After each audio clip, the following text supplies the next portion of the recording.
Good afternoon, everyone. We will be going over the New York State Board practical exam for cosmetology. We are going to start off by packing our kit. I'll be reading over the examination supply list that is provided by the Department of State from New York. I'll put a link below, so if you don't have that, you can look through that website and get all the PDF attachments that come with the information that they provide. So one thing I do want to point out, this is my interpretation of the test and how and what to pack. There's many little nuances. Instructors may suggest that you pack certain items, you pack a certain number of these items. So there's just different variations that, depending on what school you go to, the instructors might suggest alternate things than what I may be presenting to you.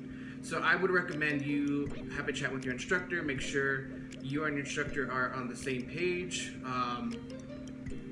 Use what I present to you as a guide, but it's not the only way to do these things, these techniques, and as well as this is not the only way to pack and what to pack. So you definitely have different options when it comes to packing and what to use and how to approach everything. So again, just get with your instructor and see what's going to be best for you.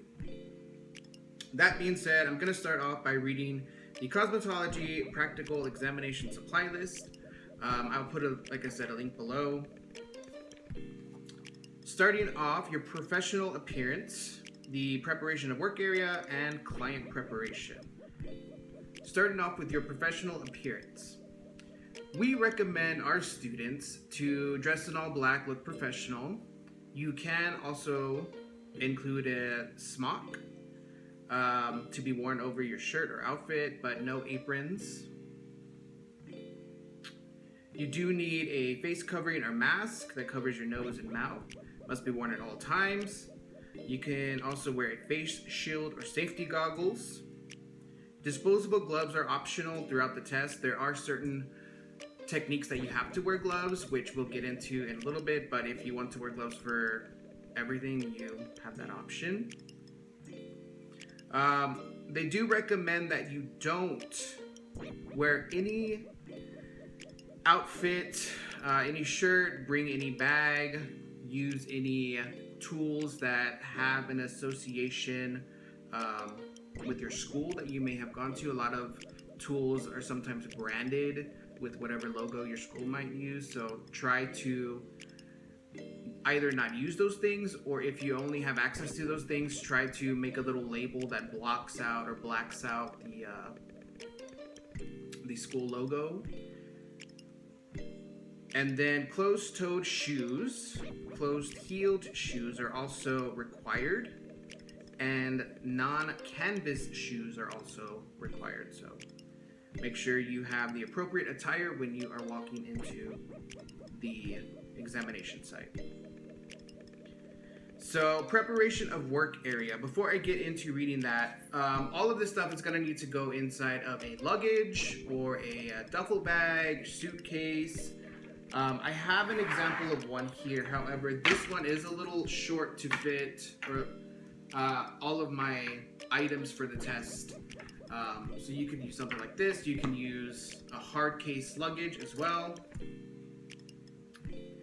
You'd probably need something that's at least like 30 to 35 inches long and 20 inches wide.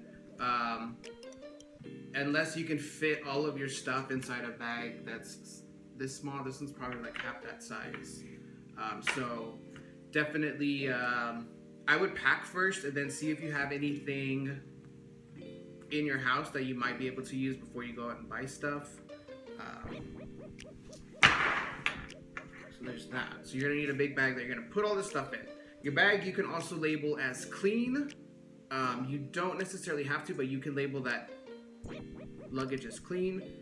This is where a lot of those little nuances are going to come into play. Like some educators might suggest you labeling it clean, some might say it's not needed. So again, just listen to your instructors. So preparation of work area. I have a couple different things for that. So I have, this is my mannequin box. I have this little box, and I have a Ziploc bag. So for the box, you will need, or at least for our students, we tell our students you will need 2 of these plastic containers. It's a hard rigid container. They should be clear. This one is obviously blue. It's a little bit more opaque, so I wouldn't want to take this specific one, but the container itself you can take, just make it clear. Inside of this container, I would have, these are my EPA hospital grade wipes. They have to be hospital grade. You could use wipes. You can also use like a spray. Barbicide are like the most popular in our industry, but there are other hospital grade disinfectants to use. So these are my hospital grade disinfectants to use. Hospital grade, they should be like fungicidal, virucidal, tuberculocidal, bactericidal, so it kills all of those lovely diseases. It doesn't have to be this big. It can be like a smaller container. Again, it can be a spray. So this has to be in its original packaging. You cannot label this and handwrite on it. It has to be its original packaging. If I were to use a spray would have been smaller to pack, and I could have fit more items in here.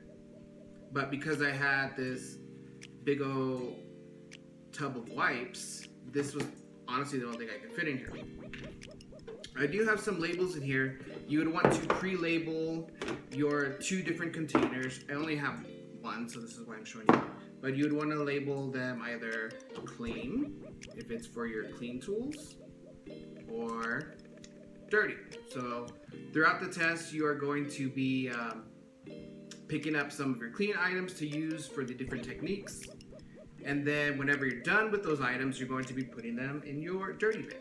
So I would have taped this clean label to this prior to going to the test. So you want to make sure that's taped. And then have another container that is labeled dirty. So you need 2 containers. At least that's what we tell our students. 2 containers that are labeled clean and dirty. Again, you want this to be clear, not opaque like what I have in my hands right now. This is all I had to show you all how to pack. So, this is my EPA approved sanitizing solution, disinfecting solution. I would also need some disposable towel or paper towels. You can also pack a couple of, or several like real towels, the absorbent towels that you can use. You also need a plastic bag for disposables or trash. If your school recommended that you take 2 trash bags, then you're going to need to pack 2 trash bags. If your school recommended you take 1, take 1. Whenever you do set this up, it has to be labeled trash. So in addition to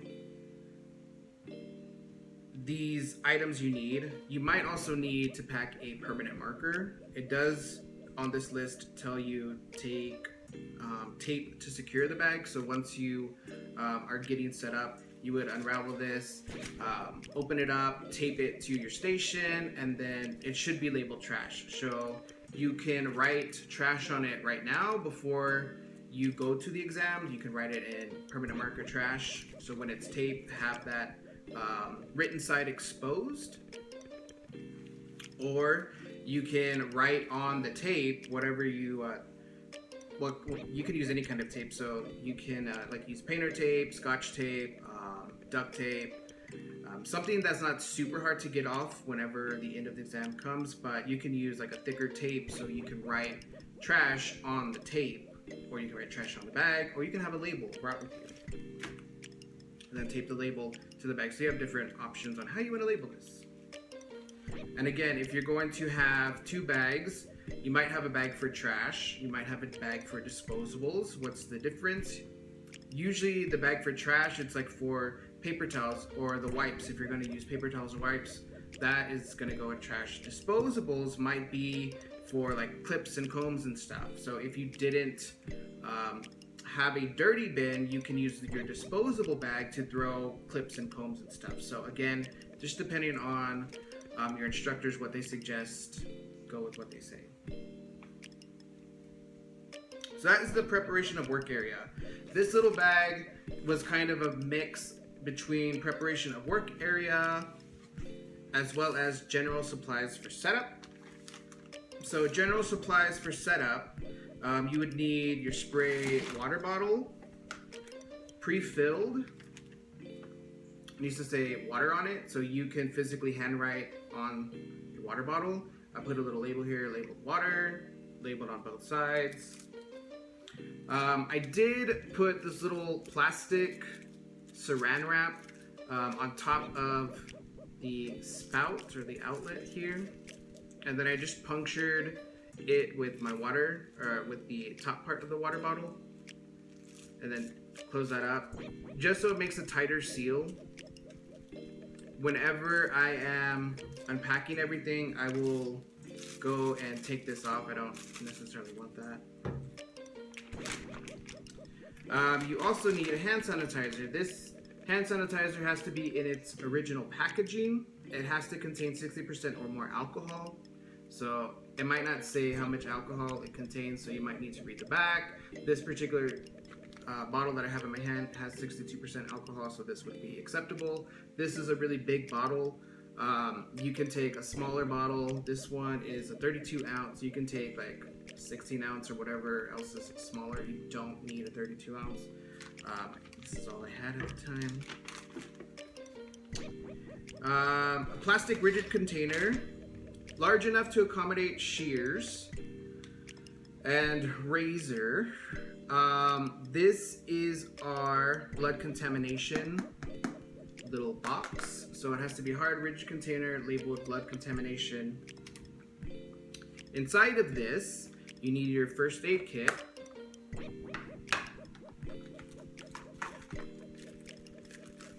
So inside of my first aid kit, I just have a little Ziploc bag. I have gloves, alcohol wipes, and some Band-Aids. You could possibly put more than this, but this is kind of like the minimum. So if your educator suggests you put like a powder styptic powder, excuse me, you can put that in as well. If you want to put like some Neosporin or antibiotic spray, like you can go ahead and do that, but this is basically the minimum. So first aid kit goes inside of your blood contamination box, and this has to be a hard, rigid container. And this has to be big enough to where your shears are going to fit in here. It doesn't necessarily have to be as big as your clean and dirty bin. It's just big enough to keep my shears in should I need to put my shears in here. And make sure it's labeled. And I like to label on the top. So I label on the top, and then I have a label on the side. So when I'm setting up, if my mirror was right here, and I'm facing my mirror, I'm going to set up to where the label will be facing out, and the examiner, the graders, can read it from the side, also read it from the top.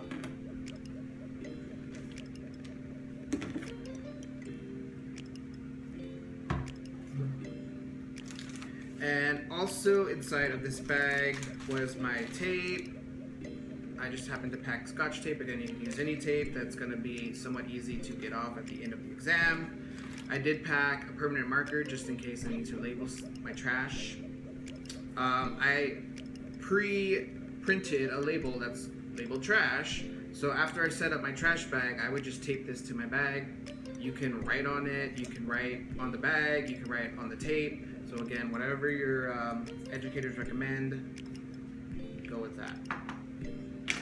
This bag itself, I labeled on the front, prep of work area and general supplies. On the back of this bag, an educator I work with a student had suggested, why don't we tape the individual items that need to be in this bag, tape it so we can make sure we got everything packed. So that is a good idea. Printing off the examination supply list and then just like literally cutting out little sections, taping that to your bags, and making sure you check everything off. To my knowledge, that is acceptable when you walk into the testing exam, just having a list of what's in the bag. Again, follow your instructor's lead on that. Some instructors may say, no, don't do that. But you can always not tape it to the bag, just put it in here so you can double check, triple check that everything's in there, and then the day up, take it out if that's what your instructor suggests. So again, just follow your instructor's lead on that. You may also need some spatulas. The spatulas can go in your separate service bags that you would need those specific spatulas in. You can always have a Ziploc bag of spatulas kind of out on your station, just in case you might need them if you didn't pack them in your other service bags. But I personally would just pack them in my other service bags that I would need them in. The client preparation. So client preparation, here's my client. I just labeled it client prep. You can label these anything you want that's related to the topic at hand. So client preparation, client prep. You could put client in parentheses mannequin preparation. That's what's listed on the exam supply list. So you can do whatever you want with that. So I have a brand new mannequin. I have my cape, mannequin stand, clamp, and some neck strips. So inside of this, your mannequin has to be brand new. It can't be pre-cut, can't be pre-colored, it has to be fresh out of the box. This is what we recommend with our students. You take the box, your mannequin in the box, and whenever you are setting up, you're gonna open up a brand new mannequin so they can see you take it out of the box. When you get set up and you take it out of the box, you would just throw your box away into the trash. Your mannequin also has to have at least 8 inches of hair, if not longer. We don't necessarily recommend it to be super long because that's just a waste of mannequin, but 8 inches or longer, because when you do the haircut, you will be cutting the hair to be at least 6 to 7 inches. So you need a countertop clamp to secure your mannequin. Sometimes mannequins come with this clamp already. I put this particular clamp in this bag. If the mannequin came with the clamp, it might be in the box, which is fine. You would just take out the clamp. If it comes disassembled, just know and be aware of how to assemble these particular clamps or whatever clamp you might be working with. For packing purposes, if you're working with a really long clamp, which some of our students have, you might need to disassemble it. If you feel you can reassemble it in a timely manner. If not, you don't necessarily have to put, if you're working with a really long mannequin stand, you don't necessarily have to put it in a Ziploc bag because it might not fit. You might just keep it in your duffel bag, and then when the time comes to do the service, just pull it out of your duffel bag really quick, and then get your mannequin set up. So this is all in my client prep bag.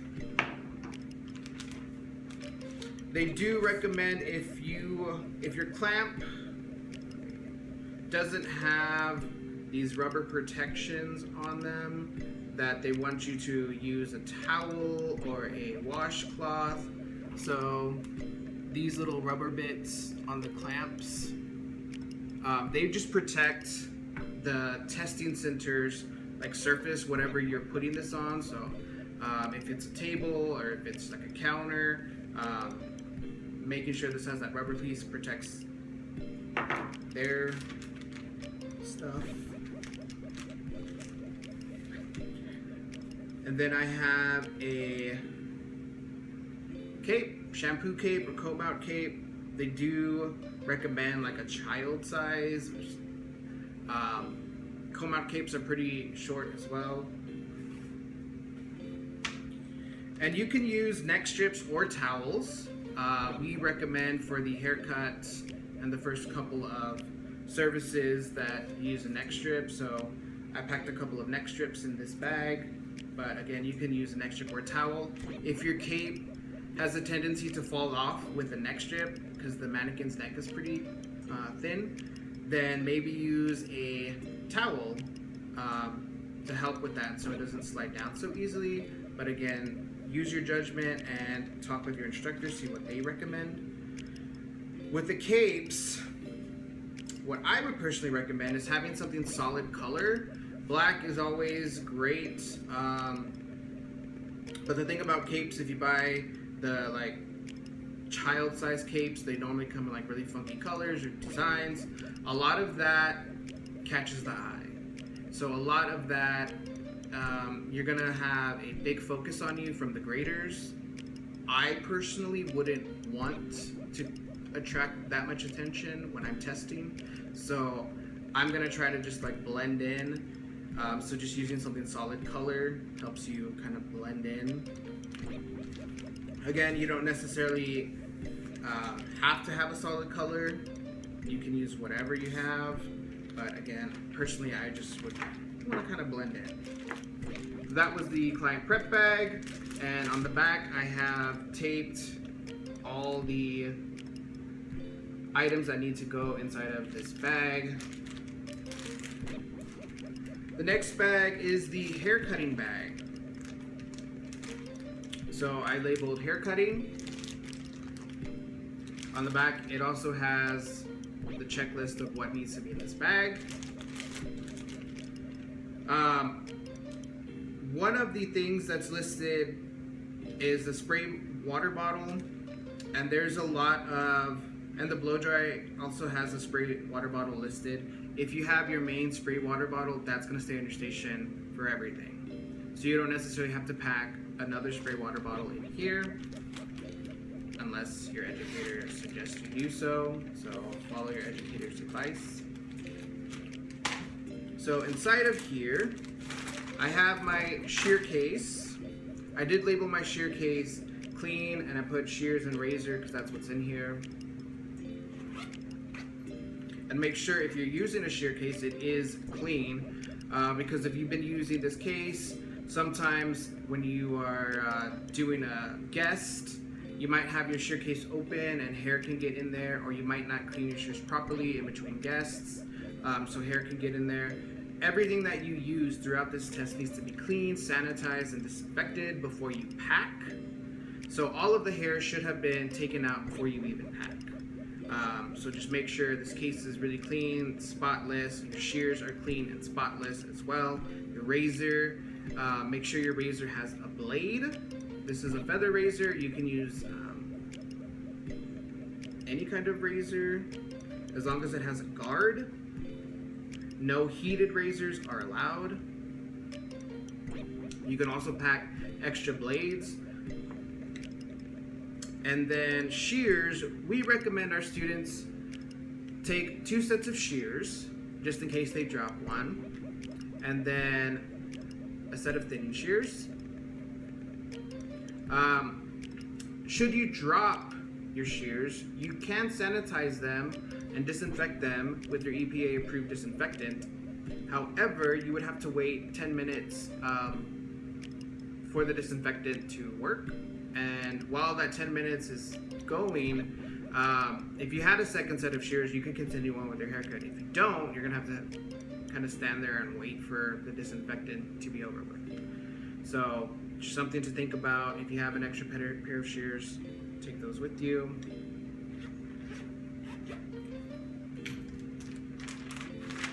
And then cutting comb, all-purpose or tail comb.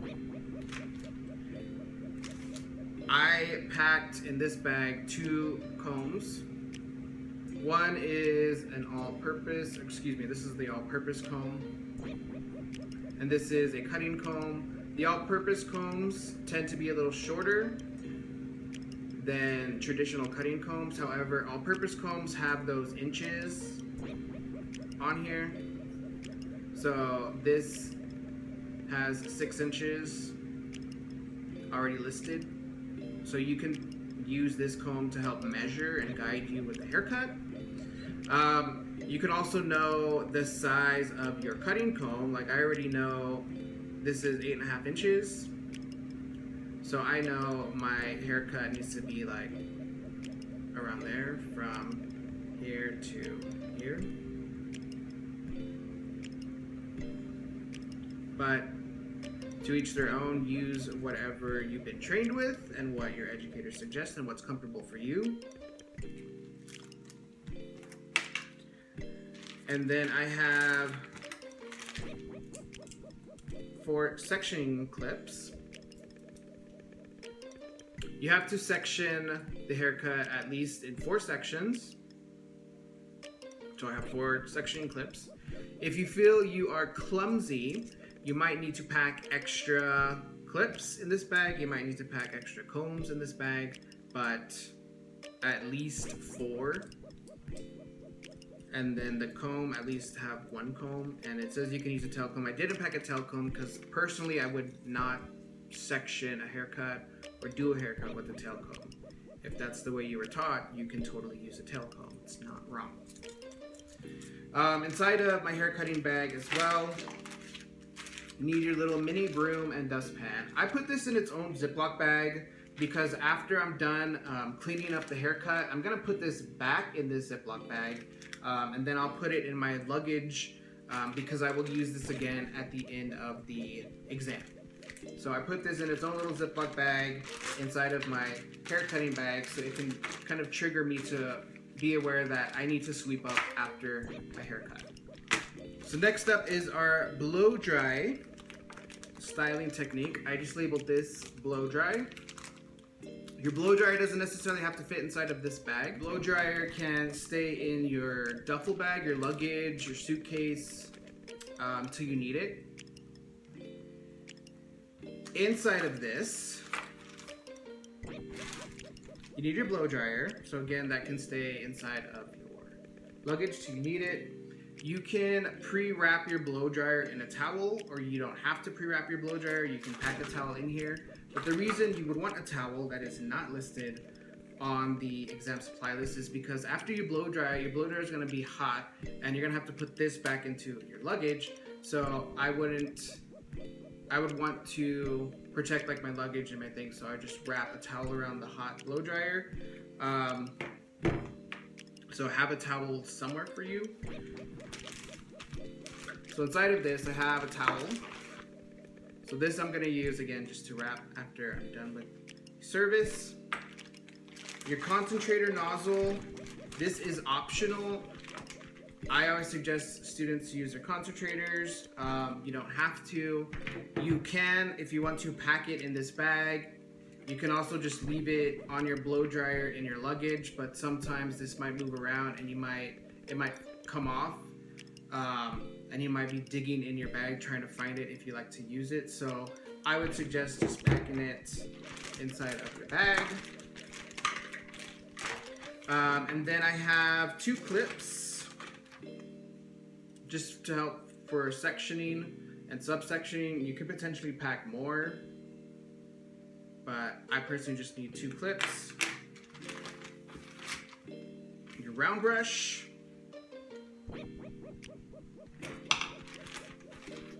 And a cutting comb, or you can use an all-purpose comb. So this one is just white. And again, on the back, this is my little checklist of what to bring. The only thing I included in this was an extra towel. The next service would be the thermal curling iron technique. You would need your Marcel curling iron. I labeled this just thermal curl. On the back I have my checklist. So your Marcel, you can leave in your luggage till you need it. Again, you can pre-wrap this just like the blow dryer. You can pre-wrap this in a towel before you pull it out. So whenever you grab this and you are getting set up, you can just put your towel on your station, plug in your Marcel, or you can have an extra towel in your bag and not have the Marcel pre-wrapped.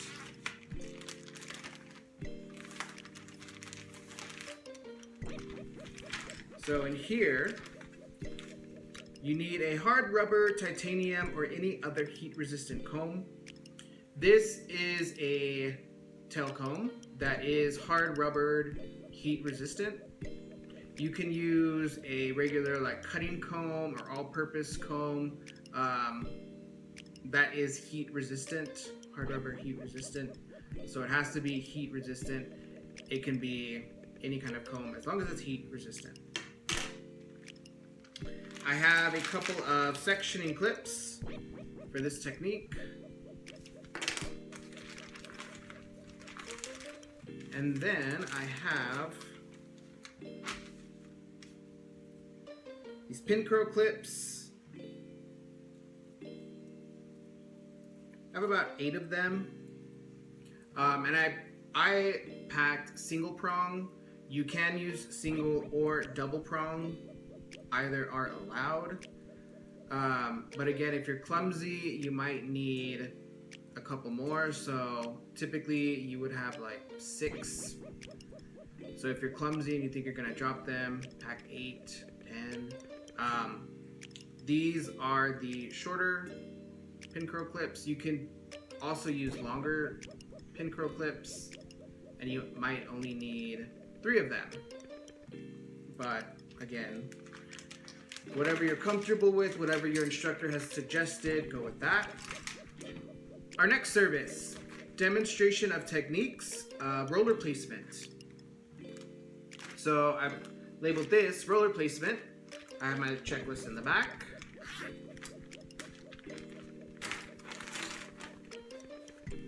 I have a tail comb, or you can use an all-purpose comb. I find working with a tail comb easier, but again, you can use either combs. You need full-size 1 1/8 inch magnetic rollers. They may be beige. You need at least 3. So I packed 4 just in case one flies off. I have an extra one. In the event you only pack 3 and one flies off, you can sanitize this. You just have to wait 10 minutes for it to disinfect properly. You can use your EPA wipe, disinfect it if you need it, but that's why we suggest taking an extra so you don't have to waste that time waiting for the disinfectant to work. So I brought 4. I have some sectioning clips, just a couple sectioning clips.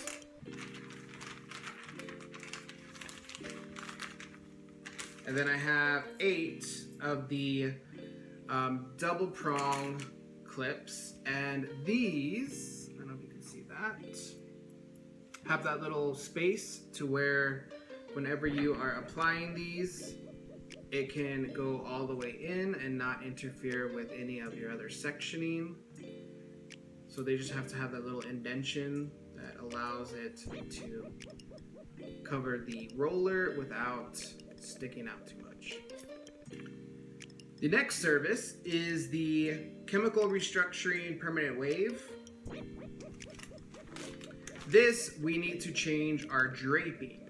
So up until this point, you've had the same draping from the haircut, whether you used a neck strip or you used a towel. So now we are going to do a chemical draping. So inside of my perm bag, I just labeled it perm. I also have my checklist back here.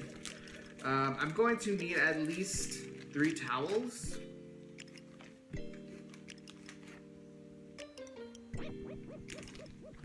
So I have 2 towels because I'm gonna have to put towel, cape, towel, so that's a chemical draping. And then I'm gonna have an extra towel for when I apply the processing solution. I can catch any excess processing solution.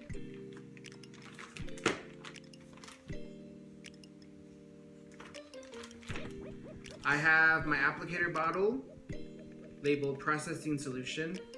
You don't have to fill these bottles all the way up. That's a lot of water. You're only doing this on 6 to 8 rods depending on how many you rolled. So probably half of it would be good. That still might be too much. If your instructors have other ideas of how much water to put in here, listen to them. I cut up a glove and I put a glove on top of this. You can also use like saran wrap. You can also put like a Ziploc bag, a little piece of a Ziploc bag up here. You just need to make sure it drapes over the circular edge, and then you would just tighten that on top. This helps prevent water from leaking, hopefully. Make sure it tightens properly. Then I have my tail combs. I just have 2 tail combs just in case I drop one. Technically I only need 1, but I packed extra.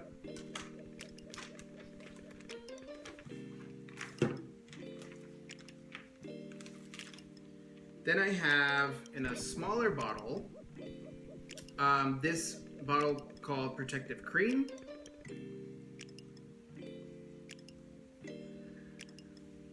Before I apply the solution, after the rods are wrapped, before I put the cotton, I'm gonna have to put protective cream. So I have this protective cream in a little squeezy bottle, so I could put the cream on my hand and then apply the protective cream around the section. If you have a container of protective cream, like this, so this is labeled protective cream. If you had a container like this, you would also need spatulas because you can't put your fingers in there because it's not sanitary. So you would need a spatula to grab your protective cream. But I chose to take this, it's just a little easier to work with. So I don't need a spatula for this, I can just squeeze this on my hand. In a separate Ziploc bag, so this was inside of this, I have my end papers and I also have my cotton. And the only reason I chose to do this is just in case the water happens to come out of this, these hopefully aren't ruined. Do you need to do this extra step? No. For me, it was just a matter of safety. I would just be concerned with water getting on this and then having to work with mushy end papers and mushy cotton. So I just put these in a separate Ziploc bag. In the event water does get on these in your test, do the best you can. I would still use them, just do the best you can, try to figure it out, and just keep going. I also have some gloves, just a pair of gloves. You need to put these on when you are putting your solution. And then I have purple, lavender, Perm Rods. I have about 8 of them. Hopefully you've been practicing doing the actual service and you've already gotten down how many Perm Rods you need in this section. I would still take a couple more just in case. With your Perm Rods, make sure you pack your Perm Rods and they're open, because if they're closed like this, you taking the time to open them, whether you're rolling it or right before you're rolling it, that's going to take time, and you only have 10 minutes to do this particular technique. So do yourself a favor, open all of these before you pack them, and it'll make your life a lot easier when you're taking this part of the exam. Our next service would be the diagonal pin curl wave, C-shaping on the right side of the head. In this, you can use styling product, whether it's styling gel, hair gel, or waving lotion, finger waving lotion. You can use either or, not both, so choose one. Inside of my pin curl bag,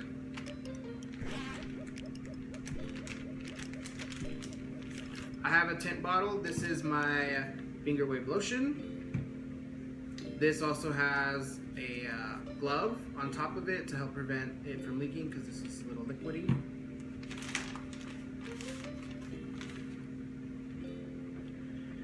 I have a regular cutting comb. I have a tail comb. You can use either or. You can also use a metal tip tail comb it's allowable. This one's a plastic tip. So just depending on what you're accustomed to, you can use either or.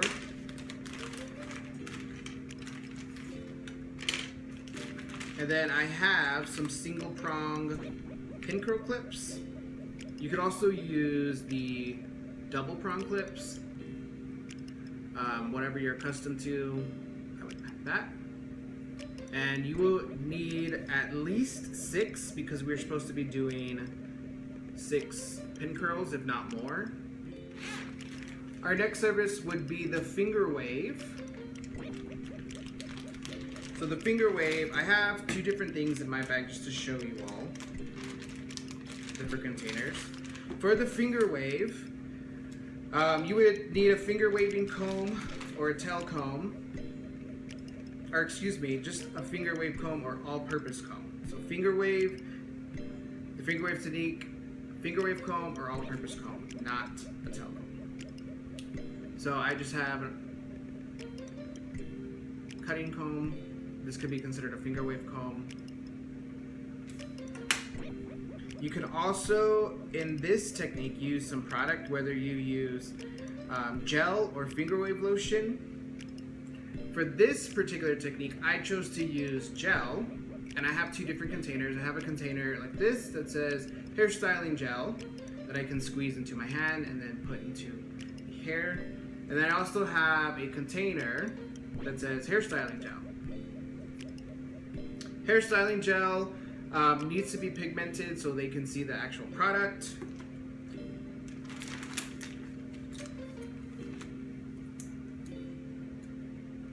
Should you use a container like this, you would need spatulas to get out your product. So I would just find it a little easier to use a product like this. Again, it needs to be labeled hairstyling gel. The next service would be our chemical services, the foiling simulation in the right front. So I have foil highlights. Inside of this bag, you have to have pre-cut foils because you can't be cutting your foils while you are testing. That's just going to take up time, and they do request that you have pre-cut foils. These are all pre-cut. You need at least 6 because you're going to be doing 3 weaves, 3 slices, so you need at least 6 foils. If you feel, again, you are a little clumsy, you might drop some foils. I would pack extra foils just in case.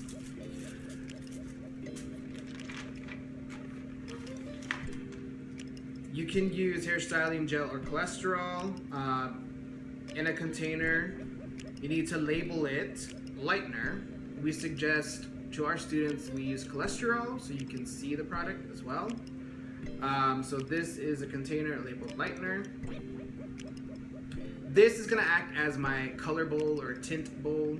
So whenever I take this off, I can use this as a color bowl, and I don't need a spatula. I'm just going to do my tint brush, hair color brush. I'm going to dip this directly into there and use it like my color bowl. So I don't need a spatula for this. So obviously you need a color brush.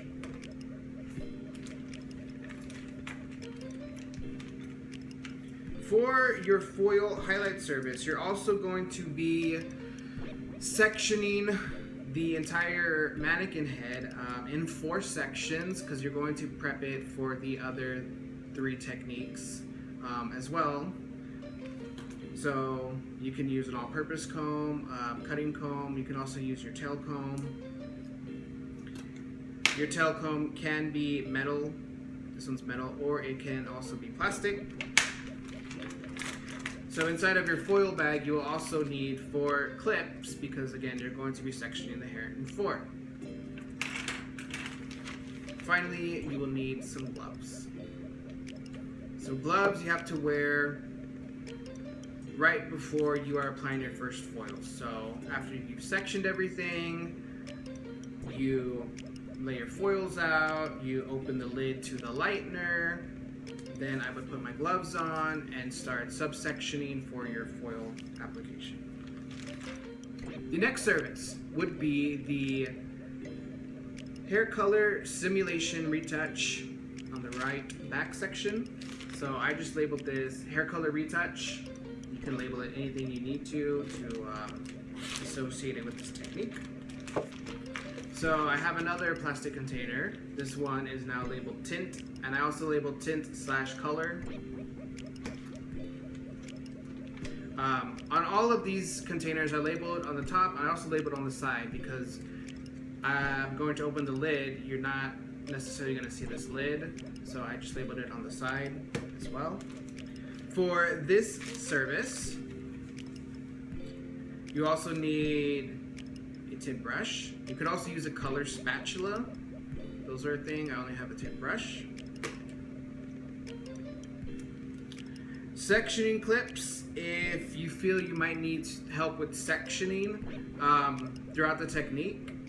So sometimes whenever you're taking your subsections and you're lifting the hair up, you might want to clip it. So if that's how you were trained, you can pack some sectioning clips. I personally didn't. I don't use sectioning clips whenever I'm doing my subsections. Cutting comb, all-purpose comb, if you need to comb out the hair before you start sectioning or subsectioning for the service. And then again, you need some gloves for this particular service. And then our last two techniques are the relaxer techniques. The chemical restructuring relaxer without rods, simulation. The left front virgin application, the left back is the retouch application. So for this bag, I only labeled it relaxer. Inside of this bag, I have styling gel. You can also use cholesterol. I have cholesterol in here. You can technically use gel, but I'm going to use gel as my protective base, so I wanted to have two different products that I'm working with. So I'm going to use the relaxer product as cholesterol. So I have it labeled straightener, relaxer, straightener, relaxer. I have a brush, tint brush, or you can use a color spatula. If you need sectioning clips, again, you can pack sectioning clips. Then I have gel in this container labeled protective base. So since I'm using a container like this, I've also packed in my bag some spatulas to help me dig out this protective base. Whenever you are doing the technique and you're putting the protective base, remember you're just outlining the sections, outlining the subsections, and then for the back left, you're outlining the previously relaxed hair. So you're putting it basically on the mids and the ends as well. What I find easier is using a tint bottle. However, I do not know at this moment of filming if you can use a tint bottle to apply the protective base. That, if your instructor says you can use that, I would use that. Right now at this moment, I don't know if that is acceptable. I know that is something we've done at the salon. So you could possibly have a tint bottle labeled protective base and put gel in there. Again, use pigmented colored gel. And use this, and it'll be a lot easier and a lot faster than using spatulas. But again, I don't know if that is acceptable at this moment. So all of my bags, I have taped the checklist of the items that should be in this bag. In my relaxer bag, I also have the cleanup work area. So cleanup work area, you need an extra plastic bag to transport mannequin. I mean, that's optional. At the end of the exam, your mannequin's gonna have foils, color retouch, relaxer, protective base, all over the place. So in this bag, I also packed just a shampoo cap. You can use another gallon-sized Ziploc bag. You can use any kind of bag, but this you can just throw on your mannequin's head, so none of that gel gets into your luggage or wherever you're going to be putting your mannequin at the end. So you just kind of contain everything. So I put that in my relaxer bag. You also need the mini broom and dustpan from earlier to clean up your work area. Your EPA approved surface sanitizing solution, which is the original EPA wipes that I had in the very beginning. And then your hand sanitizer containing 60% or more alcohol, which is what also I had in the beginning. So all of that should be on your station already.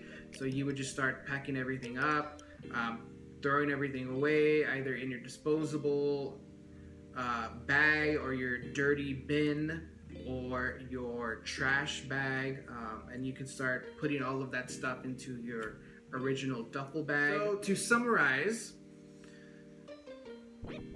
you will need about 13 to 15 gallon size bags, 1 to 2 smaller sandwich bags, 2 shoebox size plastic containers labeled dirty and clean, your main luggage bag, again like 35 by 20. Try to see what fits for you. You can totally over label everything clean, label your original duffel bag clean. You can pack extra items such as towels. If you've been trained to lay out a towel on your station for every service, you can totally do that. You're just gonna need a lot more towels than what I showed you in this video. Again, refer back to your instructors and how you were trained. This isn't the only way to pack your kits. This is, again, my interpretation of how to pack, what to pack. I basically did almost the minimum. I had a little bit extra here and there, but this video was almost just the minimum. So again, just use your instructors as a guide. And if you have any questions, just let me know in the comments. Thank you.